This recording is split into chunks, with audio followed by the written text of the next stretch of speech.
Who is Virginia for? Well, in the fall, it's for mountain dwellers and leaf peepers, apple pickers, cider sippers, trail running overachievers who all inevitably become spa soakers and fire sitters.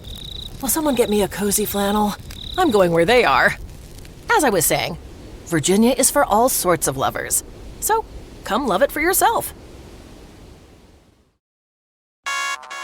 Welcome to CoPlay Media, a look inside the world of video games, anime, and the Blerd community. And now, here are your hosts, D and Dmo. Hey man, welcome to CoPlay Media. Today we have two very special guests with us today. We got our own non-Blerds. We got non-Blerd identifying people here with us today talking about Lovecraft Country. I can't wait. About Blerd stuff. Let's be real.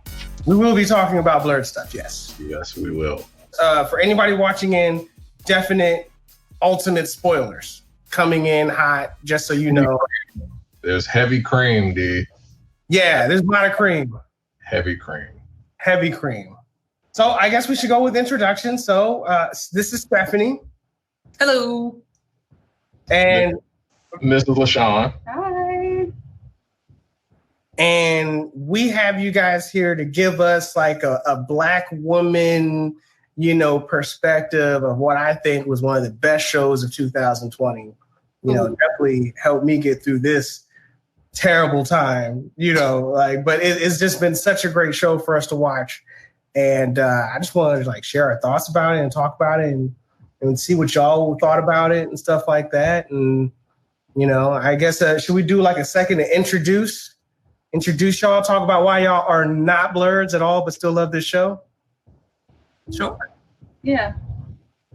Who wants to start? Stephanie kicking it off. Stephanie. All right. So I guess in the traditional sense, I'm a nerd.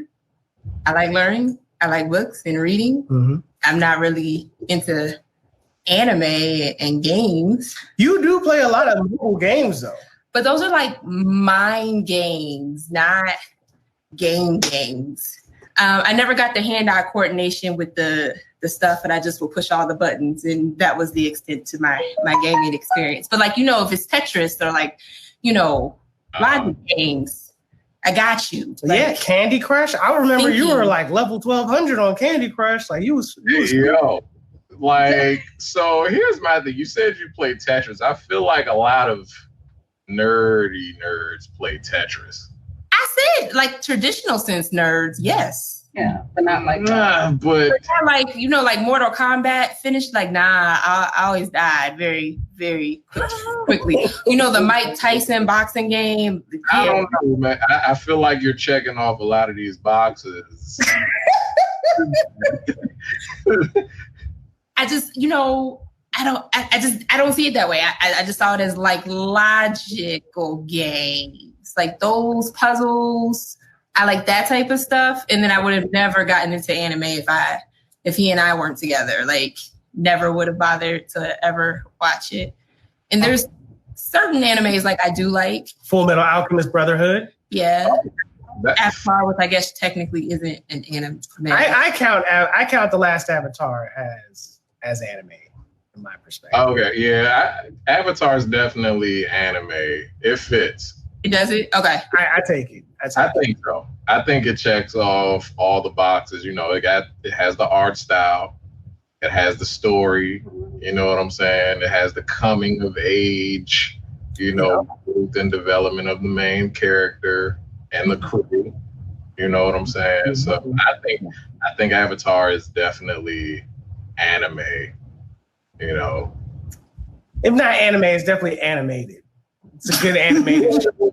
Absolutely. Yeah. And I think the other one that Psychopaths. Yeah. Psychopaths was really good. Psychopaths. Yeah. All very thinking type shows. I don't really I did that one season of JoJo's Bizarres, but the rest of it. What season was that?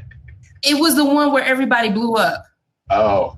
Diamond Dust. And because I was trying to figure out, I was ooh, how they gonna catch them? Like, I like the thinking. Okay. All right. So what about you, LaShawn? Because I was clueless to all of that because I only know of Naruto. I think I tried to get her to like read Bleach one time. Oh, you've been watching Food Wars? Food Wars? Into Food Wars? Don't even try. I think it's because you had it on and it was like you weren't going to change the channel. Man, she was like, not gross. She was like, next episode, please. Like, I don't recall saying orgasmic show. I mean, that's just a byproduct of really good cooking. Though. You know what I'm saying? Like, you ever had some good chicken? You're like, that's the show. Too much. So we have these beautiful women here. Yep. Are going to act like they're not into anime, but they are. You're fake. Yeah. Everything that makes a Blerd a Blerd. I could have sworn I took you to BlerdCon. Didn't I take you to BlerdCon? Yeah, you took me. She enjoyed going to BlerdCon. Like, she enjoyed BlerdCon. Like, she was like, BlerdCon is amazing. You know what I'm saying? Like, she's been there. She's definitely done that in the past. She was like, so Steph has actually been indoctrinated. Like, she's actually been immersed. But with that being said, though, how do you guys, as Black women, because I feel like Lovecraft Country, it had a lot to do with woman empowerment. Mm-hmm. So as Black women, like, how did you guys feel about the show overall? Like, what were your big takeaways as women of color? I guess the episode that spoke to me the most was the Hippolyta episode. I Am. Yeah. Mm-hmm. And just her going through that self-discovery, and it just felt very empowering, especially when she went to the time period with Josephine Baker. You know, Josephine Baker was known for, like, she's very sexual, but she celebrated that part of it. And then to see that Hippolyta, the actress, you know, her body wasn't like the other dancers, but it was like she became comfortable in that sense. And then she just had this freedom where she was just exploring, you know, her sexuality, and she was even some drug use in it. Oh, yeah. A lot of drinks. I was like, these are some weird looking cigarettes. And then I recall the part when she was like the warrior scene. I thought that was great. And then, I don't know, it was just very empowering. And then I think for me, it was just that when she was talking about, you know, her relationship with George and how she felt like, you know, that kind of held her back in pursuing what she wanted to do. I think as women, girlfriends, wives, you kind of sometimes feel that way. Mm-hmm. So I just thought that part was really good. And I just like each of the female characters in the story because you got a sense of different characteristics from ones, even little D and how, you know, what she experienced in her episode. And then, you know, with Ruby, I felt like she was dealing with like self-identity issues. And then like Letty, she was to me, very fierce, very strong. So you kind of got a sense of people that you see, or friends or family members that those characteristics in each one. So I kind of related to each character in that sense. So. Okay. Yeah. One thing that I realized that I was in denial of, that I realized at the end of the season, was that Letty was the main character. And like, she stole the show as the main character too. Like, you thought it was Tick this whole time because so many elements surrounded Tick. But then as the story progressed, you realize, like, I was like, okay, so they're like a couple going through it. And then like by the end, I was like, yeah, like this show was Letty. Like this show was straight up about Letty for real. Like it's her having the kid and going on, like Tick is there and he's involved in the story heavily, but I realized that she was the main character in there. Okay. Yeah. There's a part where she even tells Tick that it's not about him, that it's about all of them together. But I agree with everything that you said, LaShawn. And I think even the important part, the naming and feeling like you have to shrink yourself. Yeah. It is so important. And then you couple that with D and the silence, right? And the being ignored as Black women. Yeah. And with our high rates, I forgot where I read it, but they were talking about in the way that police kill Black men is the way that the medical field kills Black women. Right. Yeah. And like that people don't listen to us and our voices. And when we're talking, and it feels so visceral right now of like, I often tell my husband, I'm just like, I could literally like go into work and shout at the top of my lungs some craziness and no one would hear me. Mm-hmm. And if someone did, they'd be like, oh, just having a bad day. Oh, so adorable, you little Negro, you. Look at you sharing your feelings.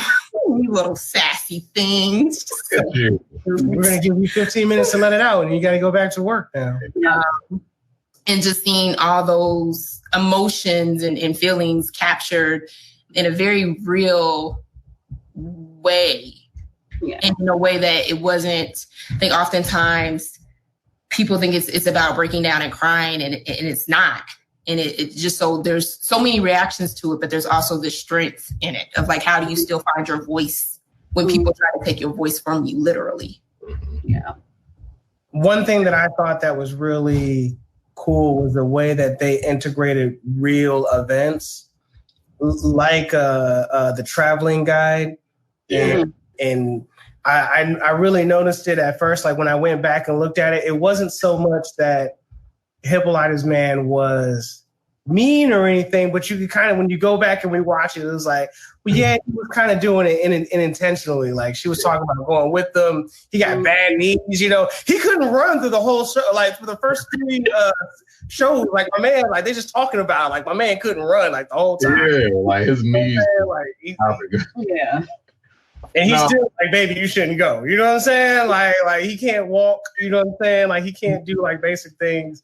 And I think that was just him. I think in a way, just being Black in that time period, him trying to protect her and keep her away from, you know, the evil of the world, basically, he turned her into this kind of a housewife type of figure or a homebody, where it's like, all right, I'm out on the road. You stay home, you take care of the kids, make sure the shop don't burn down, basically. And yeah, because of that, she doesn't have time to do whatever she wants, like, you know, follow her dream of dancing and singing and whatnot, because she's taking care of home while he's out, you know, basically in the wild. But then that makes me wonder too, like, how would women back in the day get around that? Because that's how it was. Like, that was the culture. You know what I mean? I thought one thing that was really, that also framed how Black women weren't listened to was the subtle comics that came from D. Like, if you notice that everything that she was drawing about was related to something that the travelers would experience. And I thought that was such a weird circumstance. And even after bringing it up, like I remember Tick was like, she still writes on the maps, you know, and you see the trolls on there, you see the monsters on there, you see Artem on there. And these are all things that you don't really notice and no one really says anything about. But it was one of those things of somebody saying something the whole time and no one really listening to her. Even when she's being chased by the curse, right? Yeah. And what's his name grabs her, and what's like he's grabbing her. He's like, "What's wrong, girl?" And she's like, "Yo, I'm being chased. Like, go with me." Like I got my corner right here. I got my bat. Like I'm ready. You messing stuff up. You know what I'm saying? Like just get off me. And if you would have listened to her, she would have never even lost her arm. Yeah, that's true. Yeah.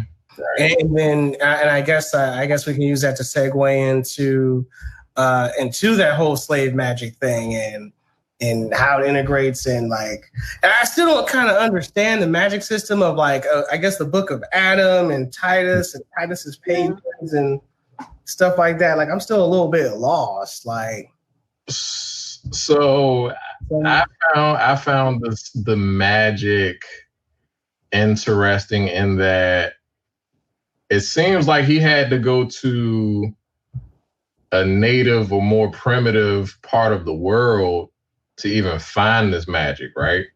So it looks like the language that it was written in was like one of those forgotten languages, or one of those languages that don't make it out of the jungle. You know what I mean? Where, you know, most people won't travel, because Titus was like a traveler, right?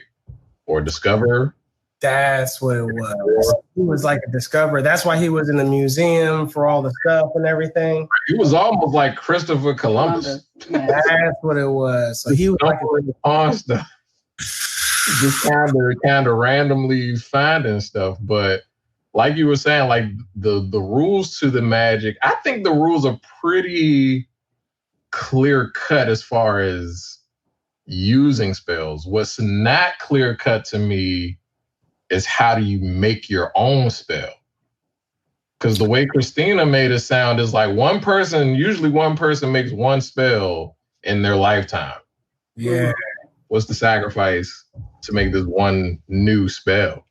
Like, I agree that Titus was like definitely an explorer, but if these cultures had created this book and this magic and understood it, then I would argue that they weren't primitive. I would argue that they were like actually super advanced because then they understood this. And we don't. But then it's like the book seemed like it was just compiled by somebody. Maybe not Titus, but to me, it seemed like somebody put this book together.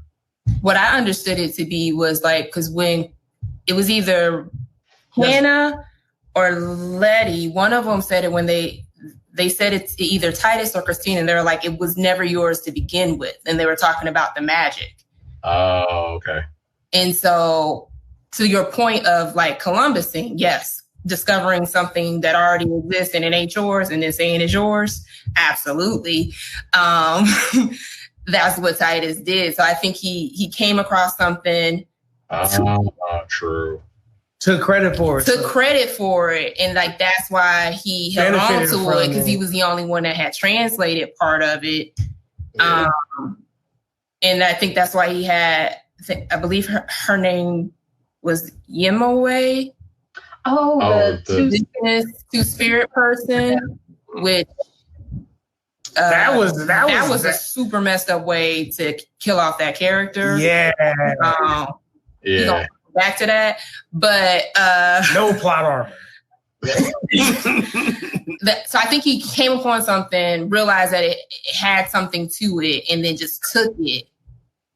Do you think he built that fraternity around that book itself? Mm-hmm. Yeah. And then built the bylaws and everything around it. Mm-hmm. And that's why there was only, like, most people could only create one spell because there was only like those 2 pages that had been translated. True. Everything had been like left by Titus, and he didn't leave that much because he didn't want anybody to have as much power as he had. True. That's awesome. That's a good one. Yeah. But I mean, I think it's interesting because at the end of the day, you hear about slaves and the religion that they brought over during slavery and how, you know, we would, I guess, try to keep the old ways before, you know, Christianity became the staple. So I think when I think about it, that's the type of stuff I think about is like, what if, you know, Black people were really the originators of this kind of thinking or this power? Because, you know, you go to Africa, you know, they took slaves from the edge of the country. They didn't really go in the middle when they were, you know, stealing slaves for slavery. I believe that's what it was. I'm not really sure. I'm not sure if they just skimmed around the side. They did eventually. They did. I don't think they would have made it out if they went into Africa. So initially in the beginning, they started on the exterior. And then when they came up with a cure for malaria, the treatment for malaria, then they were able to push into the interior. And that's why people who were taken later are going to be from the Congo and those interior places. And they pushed that into the interior. But that's also where they forced people, or they used other Africans to go into the interior and take people for them. They themselves didn't go sometimes, especially in the beginning. But once the malaria treatment was created, they was in. They was in somewhere. Well, with that being said, like, let's stick with the Black history. I think in more recent times, we're hearing more about the Tulsa firebombing, how they bombed, you know, Black Wall Street and all this. right? Like I'm hoping that the Watchmen and Lovecraft are portraying it as accurately as possible. But if what they're showing is true, they literally had airplanes bombing this place. And that was by the National Guard. That is accurate. National Guard. And I told somebody, I was like, those planes had American markings on it. Like it was the government doing that is accurate. That's scary, man. That's really scary. Crazy to me. Well, yeah, I think one thing that history did do, which I didn't think that in American history was a very good job, is that usually with these kind of historical events, instead of saying fully what was done wrong and accepting what was happening, I think that, which they actually do in a lot of German culture, I've recently found out about, where they go over and it was like, hey, like, this is a bad thing that we did. Like this particular thing right here was really horrible. Yeah. And I think instead of us taking that direction, we really went with like, let's quiet it. Let's put it on the hush. We don't want anybody to get upset.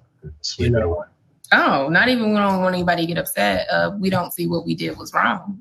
Like, True. It's not even we don't want anybody to get upset. Like, so there's a lot of riots, right? And there's a lot of when you have the Great Migration after Reconstruction ends in the South, and you have this mass exodus of Black people who are fleeing from Jim Crow, and they go north. Most people know they go north, like to Harlem and to Chicago and things like that. But there's also a wave that goes west, which is how people end up in Tulsa, and they go to Kansas, and they go because they start these all Black towns. And like Nicodemus, Kansas is one. There's still a few that exist.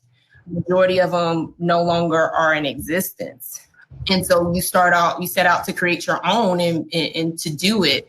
And they've been around, like Zora Neale Hurston's book, Eatonville, that she wrote, Their Eyes Were Watching God, that's set in Eatonville. That was an all Black town. So like we've always created our own. We've always, in the face of all these different things, we've always found this resilience to make our own. And when we do too well, somebody has to step in and put us back in our place. And that putting back in place looks different as time goes on, right? Because you can't use the same tactics because what was once acceptable of bombing and the KKK, like that's the thing with systemic things. It changes and it wants to thrive and continue. So it'll change its tactics. But but I would say the portrayals in Watchmen and Lovecraft Country do not actually go far enough to actually show the decimation that happened. They were shooting everybody. They shot everybody, cuz. Yeah.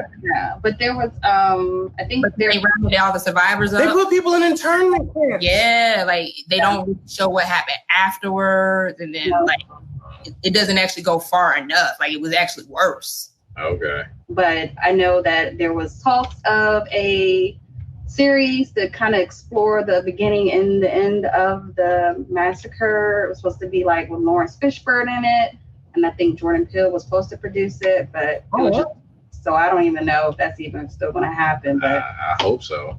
It would be interesting to explore that further. Did y'all see Rosewood when y'all were younger? Was that whole scene reminded me of that, because that was I think it was like 12 or 13. It was way back. Yeah, it was horrible. How do you guys feel about the culture? Like not only racial pressures, but seeing what Tick's dad was going through. Also, kind of funny in comparison what Ruby was going to. You know what I'm saying? Like, yeah. Her transition to being a lesbian was a lot smoother than her dad's. Oh, yeah. Yeah. And it was more... The Montroses? The Montroses, yeah. Yeah, Montrose. So... I feel like Montrose was one of those like tragic hero types. Okay. What's Montrose? Yeah, he abused his kid. I think he abused his kid, but he definitely, I feel like he was doing good, but in the wrong way. Like he was trying to protect him from what he was going through as a gay man. in this time period. I don't think he wanted his son to go through the same stuff. Maybe.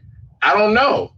Like I got what he was trying to do. What he was shooting for, right? Like what he was trying to do. I get why he was trying to do it. Because he knew what he went through himself as a gay man, a gay black man. In the 1920 was it? What was it? 1920, 1930? Yeah, 1920s. And it ain't easy. You already black, but then you gay and black. Gay and black. Don't nobody like no gay black back then. Like they really didn't like it. There was a lot of self-hatred that I saw in Montrose, and I felt as if there was like an intention of doing good, but his intention of doing good was overshadowed by the fact that this was the only way that he knew how. You know what I'm saying? Like, right. Going on, man. He had a lot going on. He was basically in a fake marriage to shadow the fact that he was living as a gay man. Yeah. And doing that to protect him. And then like that was super weird about like his brother and his wife kind of being in on it and cool. Like even since back then, because even when they went back in time, it was just like the three of them. Yeah. So even then, that's like how they. I would say it's a lot of trauma, right? Like, so even before that, like Montrose, like, where did he learn love from? What was his example of love? And he didn't get it, right? And then the traumatic experiences that he had, like, that's just trauma. Right. He's repeating a broken cycle, unfortunately. And I think more so than him having good intent of wanting to prepare Tick, it wasn't really about Tick. It was about him and him trying to work out his issues. Unfortunately, him projecting his own issues onto Tick. That's what that was all about, and how he parented Tick. He's beating something out of Tick that ain't in Tick. Yeah. You know, like there's nothing like seeing the abuse and knowing why someone is suffering from PTSD, right? Like you've seen it. Alcoholism. Which I was an alcoholic too. Yeah. Because oftentimes, like when we talk about like our ancestors and things along those lines, we don't get to know their stories, right? Like when I talk to my dad about like his grandparents and things, he was just like, well, they always told us that was grown folks' business. And we don't know. We don't know why people are the way that they are. Right. And so I think it was really powerful for them to tell Montrose's story. I don't think Montrose was a hero. I think he was a human, and he was complicated on both sides. He had some really great things about him, and he had some really, really horrible things about him. And it gave us a chance to understand why he was the way he was, not necessarily to excuse his behavior, but to understand his behavior.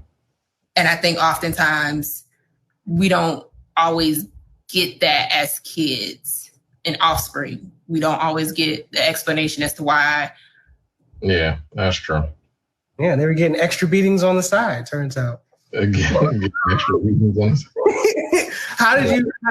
How did you guys feel about the Ruby Christine relationship? Because there was still within that relationship, I still saw like a lot of wrong, toxic, bad stuff in it. Or I'm still kind of confused as to whether Christine really loved Ruby or like the nature of the relationship. Like, how do you guys feel about it? How do you feel about it? I think, well, I'm going by the last episode. I think she loves her. I thought she loved her, but her ambition was more important than that love. So when you came and tried to take that file, she was like, hey, you got to go. So to me, it was just very interesting the way that whole relationship started to where it ended, because I was still confused by that scene when she was William and she took that vow just so she can have sex with William as a white woman. And I was like, what? Yeah, so she got some issues. I thought, she was just, to me, going through like a identity kind of situation. Like she was just having a crisis. Yeah. And I thought if she didn't take that vow, I think they might have still had a relationship and she would still be alive. But, Yeah, Christina was all about her goal at the end of the day. And nobody, regardless if who you were, was going to come, before that. Yeah. What I look at it is a very complicated relationship that they had, in which Christina did a lot, improved a lot, that she wasn't racist or that she wasn't a bad person or that she wasn't like her dad. But at the same time, she was doing things that she didn't care, but she didn't care to the point where it's like, hey, my objectives outweigh anything else that's going on. Like love, happiness, whatever you got popping off. Yeah. I'm saying that's an emergency for you. I ain't got time for that. And then I gotta kill your man. I gotta kill your sister's man. You know what I'm saying? Like, and being honest about it too. Like, I gotta kill your sister's man. Like, you know what I'm saying? Like, or kill him. Yeah, I'm going to do it, and nobody's going to be able to stop me. If you with me, you with me. If not, keep it moving. I'm gonna have to X you out. Right. Christina represents white feminism, and its lack of intersectionality. So she's able to have sympathy and empathize somewhat, a little bit, with people who are oppressed to a small degree, which is why she's not as bad as her dad, right? She experiences some form of oppression, but because her feminism is not intersectional, that's why she's still able to be like, but nah, my goals though, right? Mm-hmm. Right. Whiteness is going to supersede everything else because that whiteness protects her, even though she is treated as a second-class citizen because of her gender. That whiteness still affords her a protection. I mean, that she can't give up that privilege. Yeah, even though she couldn't be in the order, she still knew about magic. She was exercising spell. All the perks of being a white woman and this, attached to this society that basically is all knowing, all knowing, all powerful type of society. And yet you're in this society, you're still an outsider. Mm-hmm. Like that gotta mess with somebody too. Like it's like I'm supposed to be able to do this, do that, but because I am who I am within my own society, I'm still marginalized. Yeah, to an extent. The dark web can be like a restaurant for identity thieves. Hi, ready to order? I'll have the driver's license number. Great, that comes with a home address or a birth date. Ooh, both, please. It can be dangerously easy to steal your identity. LifeLock by Norton makes it easy to help protect yourself. If you become a victim, we'll work to fix it. No one can monitor all transactions, but everyone can save up to 25% off their first year at LifeLock.com/aware. Identity theft protection starts here. Well, and I think that she also, it was her idea to submit the idea of using Tick for the spell, right? I think there's something about that. So it was her idea from the beginning. So she must have had some kind of knowledge about what was going to happen with Tick's spell. So she planned for her father's death, knew that the invincibility spell was going to have to be removed, uses a spell, and therefore tries to take over the whole thing. And it's like, I don't know. It's like, and she keeps coming to you as an ally, she's like, I'm coming to you as an ally. I'm doing this as an ally, but the end means it's still self-serving. It's still self-serving. Mm-hmm.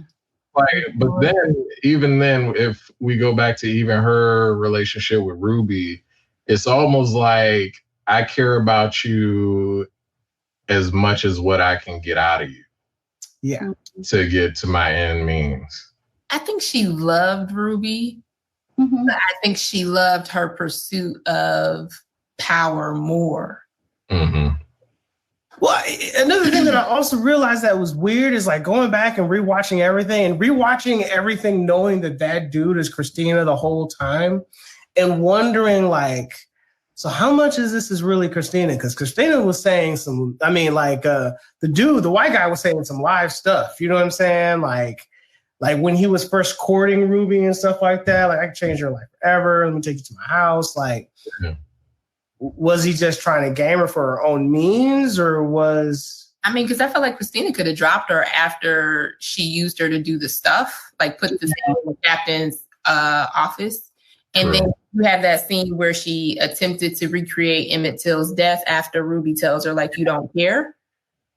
And she takes it to heart enough to attempt to recreate the death. True. And try to see what she's missing. But did she really get it out? Like, was it one of them situations where even after she went through it, she was just like, eh. I don't know. I felt because it was no finality. Like you went through she tried it, right? Like I think that speaks volumes that she even went through the steps to even do that. Yeah. Right. I think that speaks to her volumes for Ruby were real, but her pursuit and her love of power was just superseded everything. Of like, And I think it was kind of like there was kind of like a power pull dynamic going on between Ruby and real power and Letty and responsibility to family. Like if you were to look at all the things that Ruby was doing for Letty and throughout the story and before we even get to know her, we know that she's borrowing money. You know, they're pretty much paying. They don't have a great life herself. You know, she seems like the irresponsible young one. And, you know, the other siblings are kind of carrying her and, you know, you kind of see this kind of dynamic in her. You know, it kind of feels like Ruby is getting what she really wants. Like, this is finally my time to shine. This is finally my power. This is someone who cares for me. Right. You know. Right. It got to a point where I legit was like, yo, Ruby is a bad guy. Ruby is a bad guy. And you know what I feel that she went through where she changed into a white woman is it was the ability to experience cognitive dissonance, like the ability to have the option of like, I feel bad, everybody's mourning. Like I personally know this kid. He plays with he plays with like my niece or whatever, you know, somebody I know I'm close to, and they're dead and there's a riot about it. Everyone's going crazy about it. I wish I could just not think about that right now. I just want to be in someone else's body and just being able to just press pause and come and just take a break. True. And that was the magic and the power that she was really searching for at that time. And I don't think that's necessarily a bad thing. Because think about like how she treated the black girl that was at the work before she quit. Oh, yeah. Oh, yeah. Yeah. That's when I started not to like Ruby because I was like, ooh, this is what we doing, sis. We gonna but that was like a whole other thing right there. When it wasn't about race, then I believe it became about body shaming and stuff like that. Because when they had the black girl at the department store, the day that she was trying to get in there, you know, it kind of seemed like, what is this like? Is this like, did I just miss my opportunity? And then to get the job as a white woman and find out that the black girl is woefully unqualified. You know what I'm saying? Like she did it on a limb. She didn't have no qualifications. And it was all because the manager wanted to bone. Yeah. You know what I'm saying? Like that was the only reason. Like, well, we got to hire somebody. Let's hire this black person. Okay, she's straight. You know what? Whatever happens, at least she won't say anything. And you see that part that happens when they're in they go the alleyway. In the alley, exactly. So he was only really having her just to harass somebody because he wasn't even touching the other three white women who were there. Yeah. True. Yeah, but that's that black magic, you know. So I mean, do you guys? One of my favorite episodes was the episode that introduced Gia, and okay. Expounded upon because you know, just like Naruto, you know, they said the man 9-tailed spots, man. I was in it, bro. Like, yeah. Yo, so that episode was crazy to me, right? So at first you didn't know like you were going to see Tick and his army, you know, days or whatever.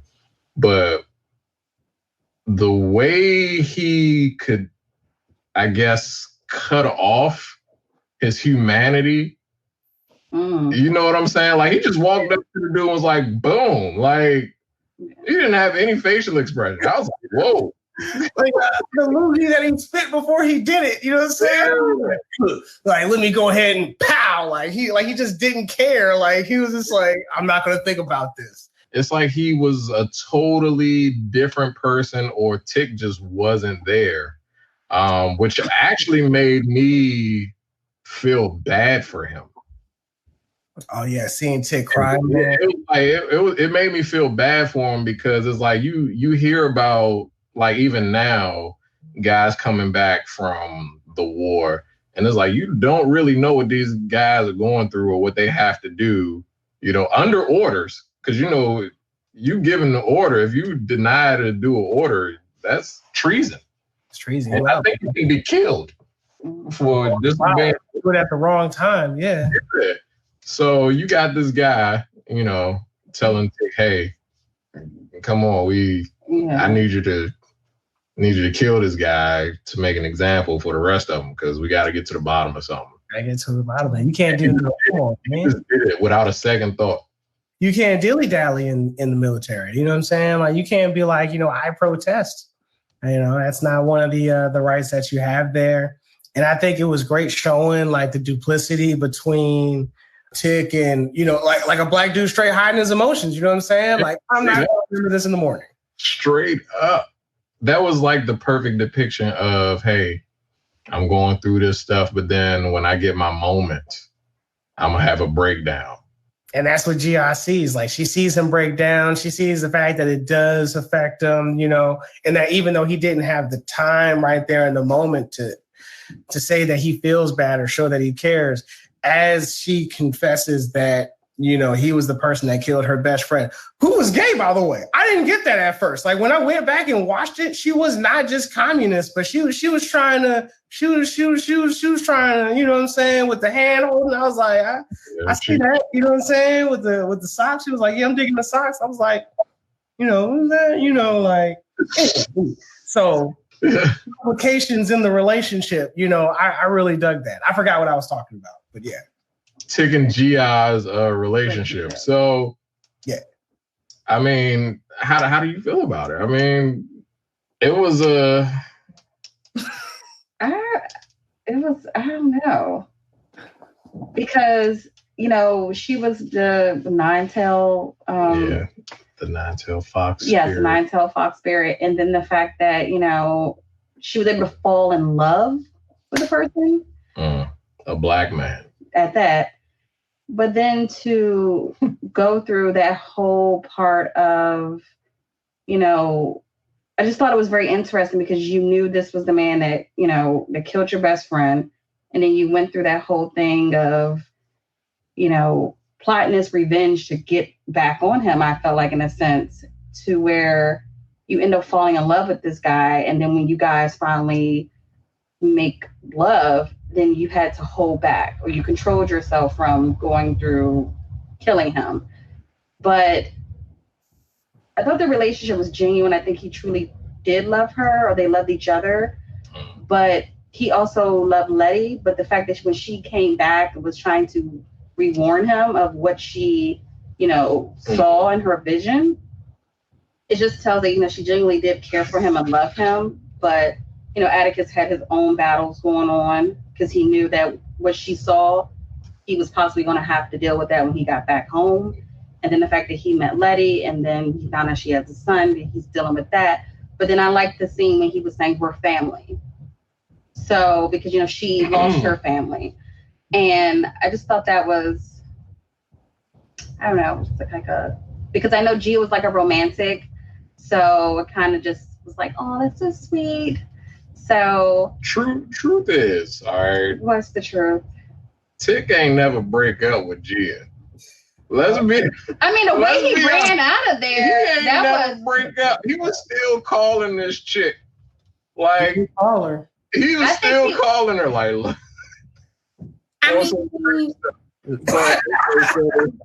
So long story short, though, with the Gia situation, so basically, she saw his future. So did their actions change the future? Like, what's different from her powers than like the time machine, dimension machine? You know what I'm saying? So the time machine dimension, like, I think that because remember she said I got to get you to the right Earth, like your version of Earth. And I think there's different versions of Earth in different timelines. Gotcha. And I think Gia saw his death, but didn't understand necessarily what she was seeing fully, if that makes sense, and needed it to be interpreted fully and correctly. I think Tick is dead. I don't know if Ruby's fully dead. Like, you know, when a character dies off screen. Yeah. Oh, that's true. So I have an issue with that. I think as big of a character as Ruby was, she should have not died off screen like that. That was bring her back. Because they got the book now, and they can like spell it and be like, and she'd be back. Well, they can use the same spell that was used on Letty, right? Same spell. Letty was shot, died, came back. That's all I'm saying. They get back and do and she'd be back. It was that quick. It's like 3 words. You know what I'm saying? It's like that quick. Man. So I think Tick is dead. Like, you can't bring back all that blood is gone. See, but I that's feel like not. he might come back. Oh, Tick? I think he might come back. Yeah, I don't think Tick is dead. I don't think a lot of the main characters are actually fully dead, especially since clearly they can travel, if they have this time machine, travel to different dimensions, apparently. Because Tick done went back and he, was the guy that I guess saved Montrose and them from getting killed. You know what I'm saying? Tick ended up being the stranger. But D was the one that gave him the book. And D was the one that gave him the book, yes. Yeah. And he was the one that gave her the book. When they do the flashback, they show her, they show him giving her the book. They show him giving her the spell to summon what's it called? Goroth? Oh, the Shogoroth? Fire monster. Yeah. That thing. When he showed her how to summon that, and I have a theory, probably early on, but I have a theory that D is probably going to be like the next probably bad guy. No. Really? So she don't care no more.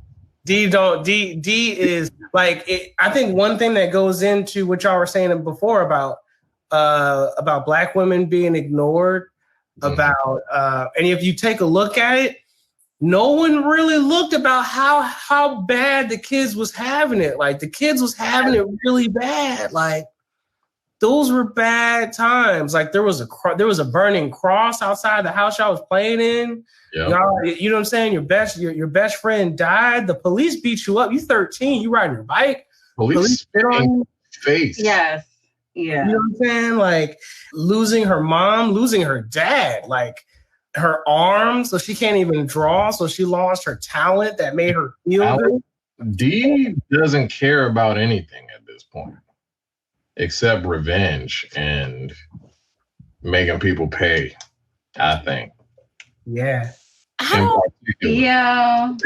They structured that narrative strong enough to like her killing Christina, I felt like came out of nowhere. Like Let's have that conversation. Like what you call it, the Hellfire Dog? If the Hellfire Dog had killed Christina and she stood by and watched it, I'd be like, yep, that makes sense. But like you strangling somebody is very intimate, even with the mechanical arm. That is a very close, personal, like, ha, ha, ha, ha, I'm going to watch the life drain from your eyes. Like, ooh, that's intense. Like, ooh, I don't feel like they developed her enough to just turn into a cold-blooded murderer. Nothing good can come from D killing Christina with a metal arm and her walking off with that dog. She's got to be the next villain, bro. She's going to do whatever she got to do. But was anybody all good? And was anybody all bad? I think I feel like all the characters were flawed. I think the only good character that I would say was good through and through was Hippolyta. She abandoned her whole damn daughter. Well,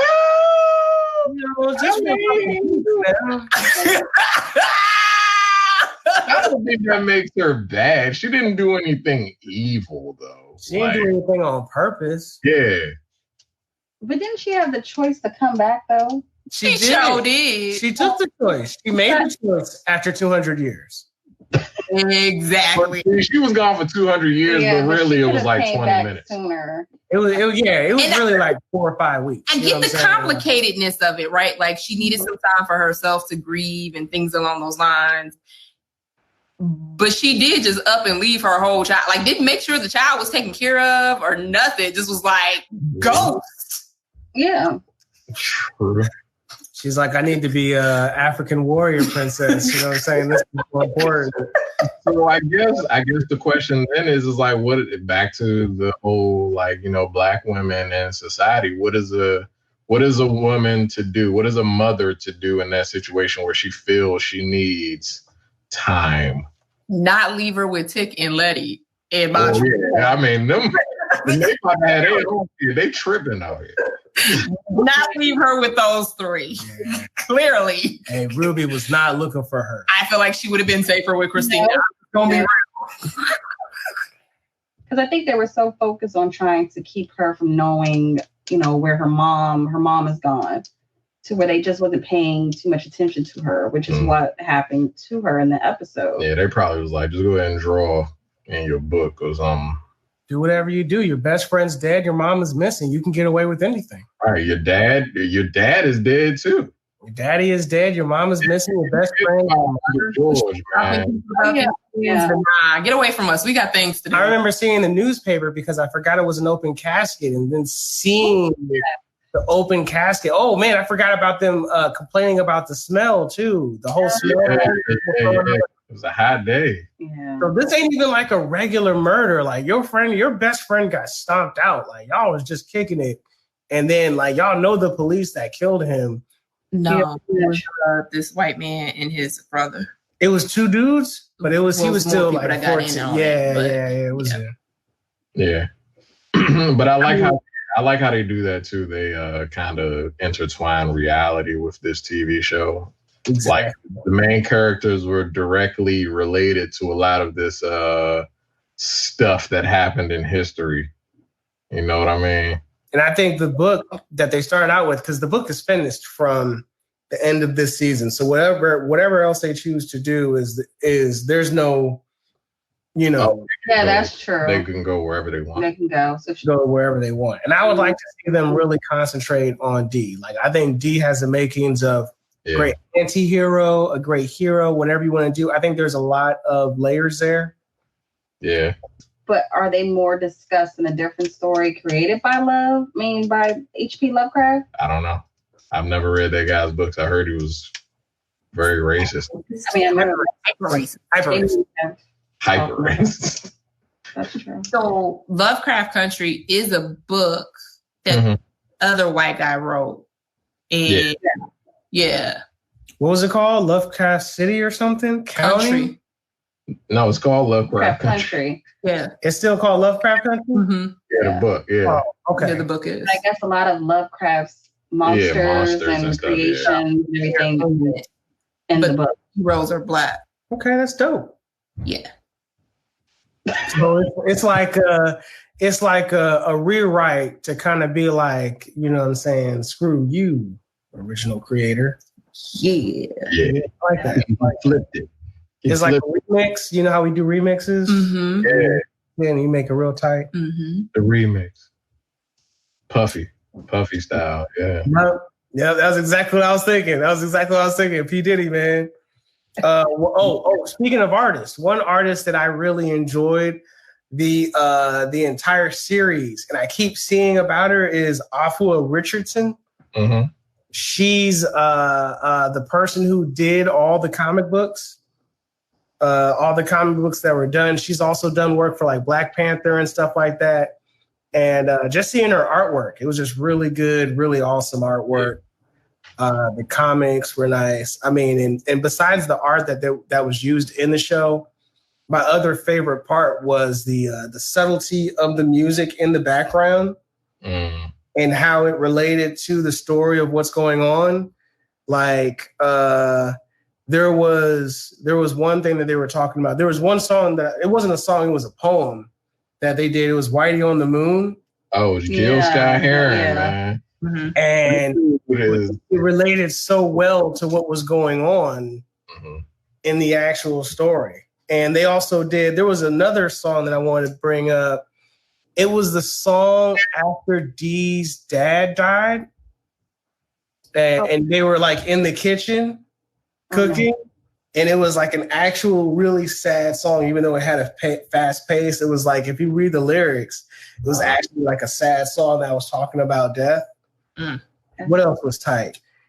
The Life Could Be a Dream, where it kind of circles back, where Letty first sees Ruby and they're talking about, and they're on stage and they're like, do this one song. And she's like, shaboom, she bored. We're not doing that, you know. And then by the end, on the 10th episode, they're singing it in the car. Yeah. And then the second time she starts humming it, Letty goes off like, you hate this song. Like, why are you singing? And then it like I that was one thing. Also, the inclusion of newer music in there as well. I think there was like a Janelle Monáe song in there. Was it Janelle Monáe? Who was it? There was good music in there. There was good music. I really enjoyed it. No, yeah. I mean, the music was definitely helping to foreshadow everything that was coming up next. And it kind of fit the scenes like perfectly. Like I was telling you guys before the show, I think music can express how you feel in any given situation. I think there's a perfect song for every situation. You know what I'm saying? Out there. Yeah. And I think they did a good job at picking the music. Really setting the tempo and setting the mood and really making things like really interesting, like taking it to that next level. Like I really enjoyed the music in the show. And we can go the issues you had with the show, if any. Yeah. First and foremost, we all agree that Christina was the villain, right? Christina is a bad villain. Like, yeah, Christina and her dad were the villains, and Ruby was the villain sidekick. Villain sidekick. Yep. The villain sidekick. She was the villain sidekick. Ruby was too entrenched with Christina not to be on that side. She was playing both sides. She was a double agent. Was there anything else that you guys had issues with in the show? Not really. Anything you can think of? No. It was overall a great show, man. It was a fantastic show. Solid. Like, it set the bar so high for anything of that nature afterwards. Like, what about you guys? How does this stack up against your recent favorite shows, y'all two? I would actually say I like this better than Watchmen, because I feel like to understand Watchmen, you have to like watch the actual Watchmen movie. Oh, to know what's happening and to understand the context.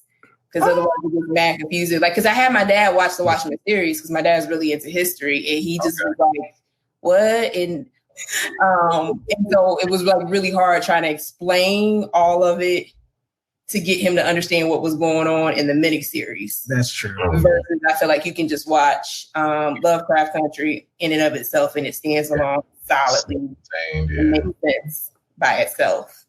True. I don't like The Boys as much as he likes The Boys. The Boys is one of the best shows that I have seen. Like, because it's like the superheroes are the villains in that. Oh, bro! Like, I like it. It's awesome. It's awesome. We should definitely do a show about that too. Well, what is yours? I'm thinking, because this is like a tie for one, but I'm just thinking. You can say top 3. You can just start saying your favorites. No judgments here. You know, you don't even have to put it in an order.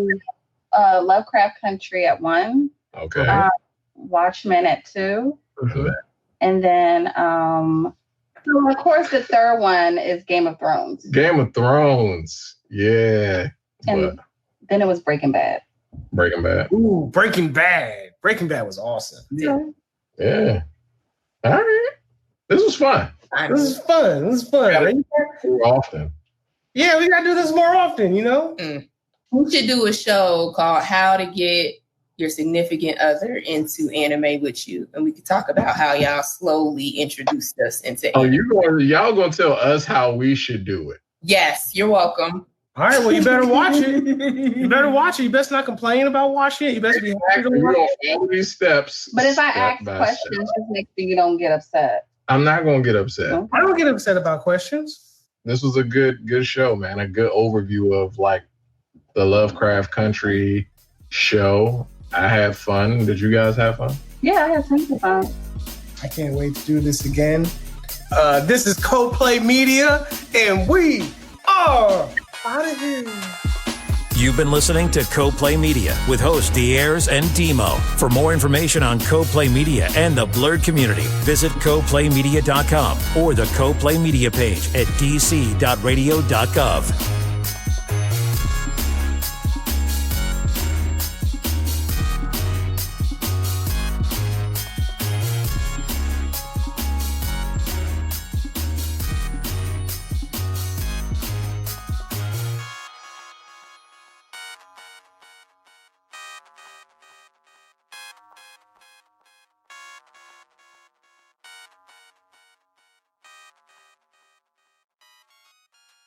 Texting privacy policy and terms and conditions posted at textplan.us. Texting enrolls for recurring automated text marketing messages. Message and data rates may apply. Reply stop to opt out. The pandemic has been hard on all our kids. New studies show more than 1 in 3 children who started school in the pandemic now need intensive reading help. That's right. Millions of kids in kindergarten through 3rd grade in the United States cannot read at grade level. Here's the good news. Your child can be reading in just 30 days, guaranteed, with Hooked on Phonics. Even if your child has been struggling, Hooked on Phonics will teach your child to read in just 30 days, guaranteed. And right now, you can get started for just $1.